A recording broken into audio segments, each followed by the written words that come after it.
Love that intro, Felicia Spencer. What is up? How are you? Pay-per-view week. Yeah, pay-per-view week without a title fight. It's pretty exciting. I know. I'm doing good. There's How not about a lot of yourself? those. There's not There's a lot of not. those. It's usually a McGregor or a Masvidal or Diaz, and kind of Diaz to me is kind of starting maybe the baton to a Chimaev that can pull this off. So super intrigued. We might talk about the main event a little bit. It's such a polarizing fight, and at least to me, to be really honest, um, the closer we get to the fight, I'm leaning a little bit more one way than I thought I ever would. Like I thought, of course, when the fight was made, everyone was Chimaev, first round TKO, first round. And the more and more it gets closer and closer, I'm like, I don't know. Diaz is durable. He could go in the fourth round. Let's see. I don't know, but that's the full card. UFC Paris last week was an awesome show. That main event was fantastic. Robert Whittaker does what Robert Whittaker does, and amazing. Like, did anything jump off you? Was it the main event and co as well? Yeah, I mean, first of all, I love cards that are early in the day, Yes. so I can actually watch them. Yes. That's my favorite part about the card. Yeah, Robert Whittaker just proving he's number two for a reason, and well, he said still number one. He Yeah. feels it. That's good to have that confidence. I think he's got the skill set, on a good night to beat anybody. So Yep. that was super cool. It was pretty scary for my lock to have a moment in the main event where I was like, no. But yeah, everything turned out for Gon to win, and Yep. on to the next. Yeah, so this weekend is going to be actually. I'm interested in a few fights on this card that aren't the main event. Obviously. So looking Uh, forward to it. Before I turn that page, and I'm going to go into one way, and I think you probably know where I'm going with that. One thing with real quick with Cyril Gane. I said it on my show through the week. I think Cyril Gane is on the male side, one of the most underrated fighters in the under the organization. He's a heavyweight, a good looking, great physique. Is literally only lost to the champion who's like unbeatable in a 5-round, really close fight. Like a lot of people had that fight 2-2 going in the 5th round. In some reason, for some why, like I don't know why Cyril Gane doesn't get that publicity or respect or from the mainstream. Like not a lot of people, me, like you and I, we watch everything. I talked to a couple of people about it. Like a lot of people don't know who Cyril Gane is. Like he's not well renowned like most other guys who challenge for the titles or guys that have who's 5-1 or 6-1 for the organization. It's really weird to me because usually heavyweights they try to push up and they make him polarizing, and for some reason he's not. Do you know maybe why? Do you have a feeling on that or? I feel like there has to be I think they've focused on one per division, I mean, if you think about how his physique looks like very impressive and everything, but then you look at him next to Ngannou and it's like, well, right next to him he doesn't look that impressive. So, back in the day, even in the heavyweight division, when you had Brock Lesnar and Shane Carwin, no one knows who Shane Carwin is, even though he had the skills and the physique next to Brock Lesnar, it's like, of course you're gonna pay attention to Brock. Yeah, So good I point. think Good it's a point. similar thing. Okay. All right. I like it. I like it. All right. Let's get into it. UFC 279. It was, I would say 3 weeks ago, a kind of a weak pay-per-view card. They really did bulk it up with Kevin Holland and D-Rod and also Ferguson and Lee. I really think that gave it just some meat on the bone. And now that made everything else like a Norma Dumont fight, a really solid prelim fight and some other stuff. I love the Irene Aidana versus Maycene fight. Like that's a really good sneaky fight. So to me, it filled out the card. It made the card a well-rounded card. So before we get into your picks and main events, is there something that's jumping at you? Was it that Norma Dumont fight? Yeah, well, that's one of them for sure. Okay. Just it's just obviously I'm biased because I was in the division and I Yep. was supposed to fight Danielle Wolf and Yep. all that. So I'm She excited to ran see how that away. plays She out. ran away from the Felicia Spencer fight. She didn't want any of that smoke. Yeah, well, we'll see. We'll see what happens with Norma. I'll be interested because I want to see how she, how she looks in MMA. She's only had one MMA fight, so I'm interested. Um, yeah, and then obviously, I'm always interested in what Macy does because Yep. we also have history, and I'm excited for her to make progress in the division. I like the co-main event with the Leech. I think it's a cool spot with a big name. Yes. Um, and then I'll get into like my underdog and stuff in a little bit. But All right, or let's go all right right, into let's it. get into it. Right, the I other like one. it. I Look, we mean, have the thing already up. I'm good with the buttons. Felicia Spencer's phenomenal pick. Your underdog pick. There's a lot of underdogs, a lot of big name that are underdogs. Of course, Nate Diaz, a humongous. Right now, he's at plus 650 as an underdog. A lot of crazy stuff, but you take it away. What's your phenomenal pick in UFC 279? I think you probably know, when I saw this name as an underdog, as a big underdog, I had to it was pretty easy for me to just pick Chris Barnett again as an Yes, underdog. yes, yes. Okay. Because he's not like, I mean, his opponents, I mean, all of them, everyone that's in the UFC is there for a reason, but it's not like he's fighting top. Oops, sorry, Fluffy's moving. Top of the division, like, he's Wait, is the fighting phone another. on Fluffy? Is the phone really just like, is he like your cameraman?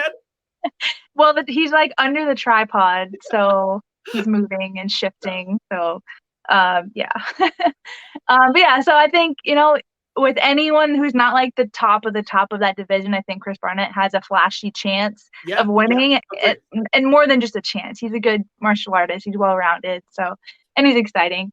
So I think he's a good bet. He's like a plus 330 or something weird. So, I mean, I just thought it would have been closer. So on that big of an underdog, I thought it's fair to pick him. 1,000%. And feet like that really did shock me because it's a heavyweight fight, and Barnett already shocked. He was a plus 300 or 400 underdog in Madison Square Garden a year and a half ago and won. So I would think the bookers, all those odd makers would be like, oh, we can't do it again. We can't make the same mistake twice. But when I saw that, and no slight to Jake Collar, we respect all fighters. You're in the UFC for a main reason. He's a really, really good fighter.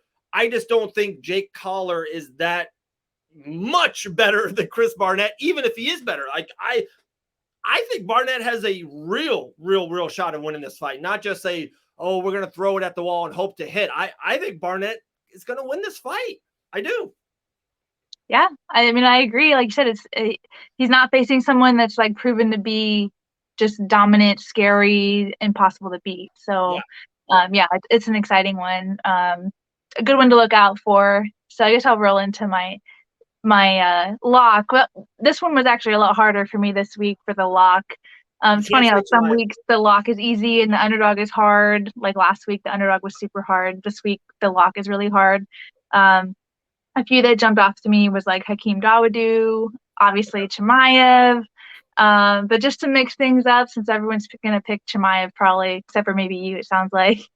I'm going to go ahead and pick the Leech to beat Tony Ferguson. I didn't want to pick against Tony Ferguson because I really, don't want to see him lose, because I think it would be a nice time for him to win and maybe hang it up like on a good note, if that was what he wanted to do. But I think the Leech is a scary guy. He's a really good martial artist. I'd love to see him get that pop.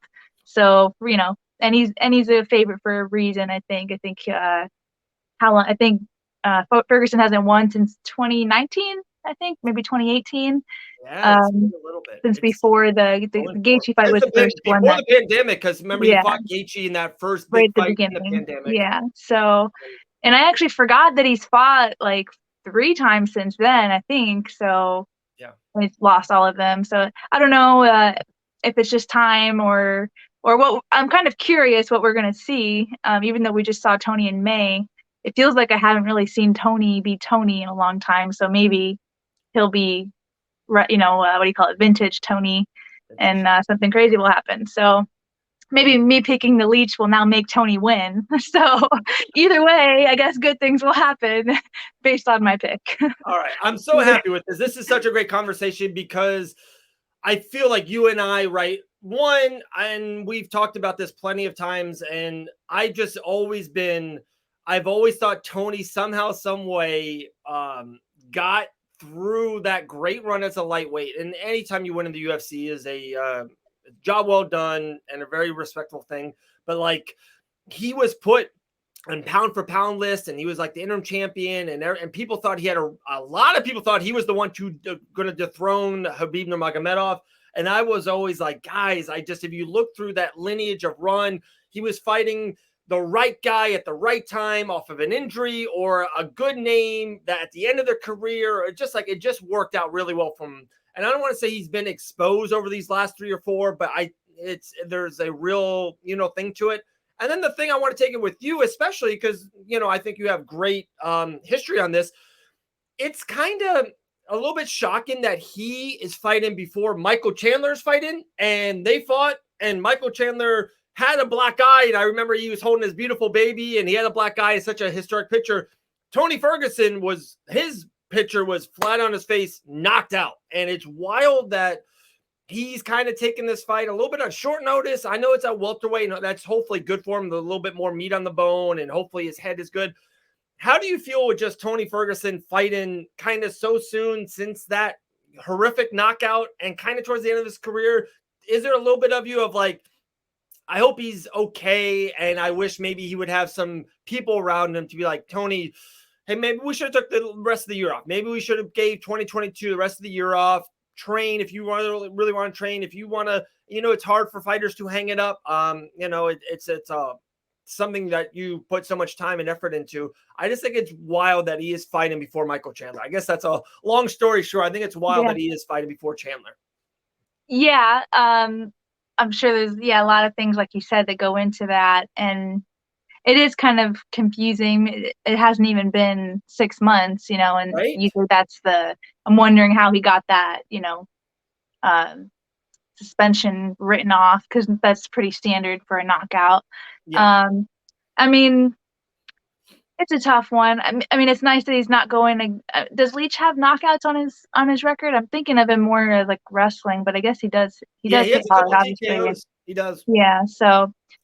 Yeah, I mean, like kind of the same. I hope he's well after. If he can pull off a win, like I hope that he hangs it up on a good note. And I feel like we've all kind of thought that since 2020, and he keeps coming back, and I keep forgetting that he comes back because he keeps, not making a big statement after. So yeah, I'm kind of on the same page with you. That I'm surprised. When I looked it up, I was like, oh my God, I can't believe he just fought in May. That is kind of crazy. Yeah. But Chandler seems to have his, he's not like desperate for a fight. I feel like maybe Tony has a little bit of like the need for redemption bug, which is like kind of self-defeating at the same time. Yeah, just on how he lost, and it was just so polarizing. It's one of the, to me, scariest knockouts in UFC history, and just how he fell. It was very like, ooh, like it was. The pop happened. It was like, whoa, wow, what a knockout! And then when they went to Tony, it was like, whoa. As a fan of mixed martial arts, I was like, okay, is he all right? Like that was a tough one. That was a tough one to watch, and he's fighting, and the Leach is a dangerous guy. I think he's an underrated UFC fighter, big name. I know he didn't look good against Chimaev. I know that probably didn't go his way, but I think the Leach is a lot better than what people think. So with your lock pick, I totally agree with it. But we went to 13 minutes and 30 seconds. We kind of teased about the main event. I would love your take. And my take on it is, like I kind of hinted at the beginning, when the fight was made, I 100% thought Chimaev was going to do his thing, take care of Diaz, probably a pretty quick fashion, just mangle him, out wrestle him, get him down, TKO him within 5 minutes. That's what I thought. But the more and more we see it, Nate is just one of those super durable guys, dangerous on his back, knows how to survive.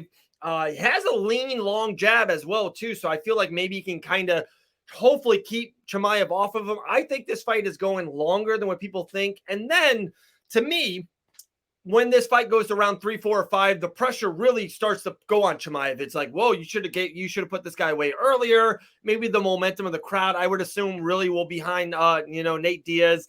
So I think the longer this fight goes, the better it is for Diaz. I don't know. I just think this is going to be a better fight and a more entertaining fight than what people think. That's my 2 cents. Yeah, I agree. As boring as that is. I know, disagree. But I mean, I still see Chimaev winning a decision, or a finish could easily happen. Do you think he's going to stop Diaz? If I had to bet, yes, but I wouldn't be surprised if it was a decision either, just because of how durable Diaz is. He's not going to tap, he'll just go to sleep. He has to get put to sleep, or something broken. So, but at the same time, part of me is like wondering about if Diaz, like, he doesn't really seem like he cares about the fight. He just kind of wants to be out of his contract kind of Yep. thing, feel that I'm getting. So it's like, is he going to like really want to go to war and like go through that? Or is he just kind of like, this is entertainment. I'm doing my part. I'm getting out of my contract and then I'm moving on with my life. You know what I mean? So, Right. so it's kind of hard to say. It seems like at the stuff I've seen for this week during fight week that he's kind of like, well, you said like he kind of gave up training and he's just like ready to bring it kind of thing. Right. I don't know if he'll be able to turn off that warrior switch too, like when he's in there, even if he doesn't intend to like get beat That's up or whatever. Like he probably will just revert back to being great point. a badass, you know. So, Great point. so yeah, I agree. It's just it actually really is a good main event. It's very interesting, up and comer, you know, but also just relentless at taking and giving punishment in the Diaz brothers. So yeah, I'm excited about it. It's a good one. Very cool. All right. We're very aligned, very, very Yeah. much aligned. And hey, hopefully that's for good thing. I think you and I have a pretty decent MMA mind. So I think I love Chris Barnett as an underdog. The Leech is one of my favorites on the card as well. I really like Kevin Holland in that spot as well. I know D-Rod's a dog, and I know he doesn't get knocked out. But to me, Kevin Holland to me is another level or two above him. A couple female fights, I like it as well. We did, like I said, we mentioned Dumont. I love Irene Aldana. She's one of my favorites, actually. I like her in the division. So I'm excited. That's it. We're 2-3 days away. UFC 279. It's going to be a late show. Okay? You're going to be a late show. I'll keep on texting you, making sure you're up. You and Todd got to stay up late, all right? That's going to be a chore. Yeah. It's going to be a chore. I'm with you there. Paris, it was over at 4:30. It was amazing. It was awesome. I loved it. And it was free. Like, you know, it's hard to buy a pay-per-view and then fall asleep. I know. And then remember that you bought that pay-per-view. You know, at least I wish they could switch. Like I would buy the daytime cards because I know I'm going to watch. Yeah. I prefer to watch a free nighttime card. But anyway, we'll leave the business to them. There you go, guys. Felicia Spencer, the Phenom, each week here on Fight Bananas with our lock and phenomenal picks. We appreciate your time, Fee, and we'll talk to you real soon, my friend. All right? Yes, you will. See you next time. Oh, you nailed